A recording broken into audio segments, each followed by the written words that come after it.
പെട്ടെന്ന് ഇങ്ങനെ ഒരു ട്വിസ്റ്റ് ഉണ്ടാകുമ്പോ ഒന്ന് വിറയ്ക്കണം. ചൂട് മാറ്റി എന്ന് തന്നെയാണ് അദ്ദേഹം പറയുന്നത്. 5 നേരം നിസ്കരിക്കുന്നതാണോ എന്റെ പ്രശ്നം എന്ന് അദ്ദേഹം ചോദിച്ചു. അത് പണ്ട് അബ്ദുള്ള കുട്ടി ചോദിച്ചിട്ടുണ്ടല്ലോ. അബ്ദുള്ള കുട്ടിയുടെ വഴിയിലാണോ അൻവർ? അല്ല, അങ്ങനെയല്ല ഞാൻ പറയുന്നത്. നമ്മൾ ഇത്യാദി കാര്യങ്ങൾ വരുമ്പോൾ നിസ്കാരത്തിന്റെ കാര്യം, നോമ്പിന്റെ കാര്യമൊന്നും പറയേണ്ട കാര്യമില്ല. ഞാൻ CPM-ന്റെ 3 ജാഥയിൽ തുടർച്ചയായിട്ട് പങ്കെടുത്ത ആളാണ്. ഒരു നേരത്തെ നമസ്കാരം പോലും ആ പരിപാടിയിൽ പങ്കെടുത്ത് എനിക്ക് നഷ്ടപ്പെടുത്തേണ്ടി വന്നിട്ടില്ല. ഒരു വെള്ളിയാഴ്ചയിലെ ജുമാ നമസ്കാരം പോലും എനിക്ക് ഉപേക്ഷിക്കേണ്ടി വന്നിട്ടില്ല.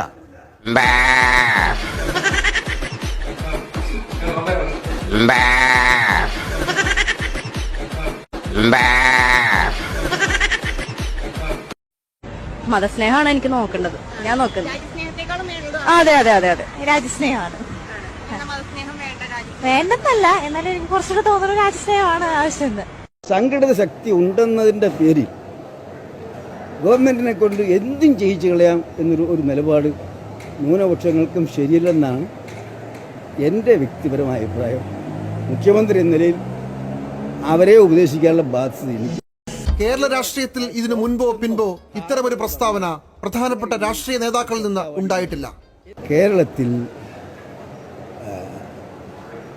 ന്യൂനപക്ഷങ്ങൾ സംഘടിതരാണ്. ഈ സംഘടിത ന്യൂനപക്ഷം ആ സംഘടിത ശക്തി ഉപയോഗിച്ചുകൊണ്ട് ഗവൺമെൻറ്റിൽ നിന്ന് കൂടുതൽ ആനുകൂല്യങ്ങൾ നേടുന്നു, കൂടുതൽ വിലപേശൽ നടത്തുന്നു എന്നൊരാക്ഷേപം ഇതര സമുദായങ്ങൾക്കുണ്ട്.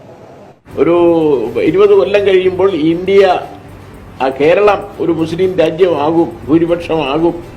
അതിന് ചെറുപ്പക്കാരായിട്ടുള്ള ആളുകളെല്ലാം തന്നെ സ്വാധീനിച്ചിട്ട് പണം കൊടുത്തിട്ട് അവരെ മുസ്ലിമാക്കുക, മുസ്ലിം യുവതികളെ കല്യാണം കഴിക്കുക, അങ്ങനെ മുസ്ലിം ജനിക്കുക.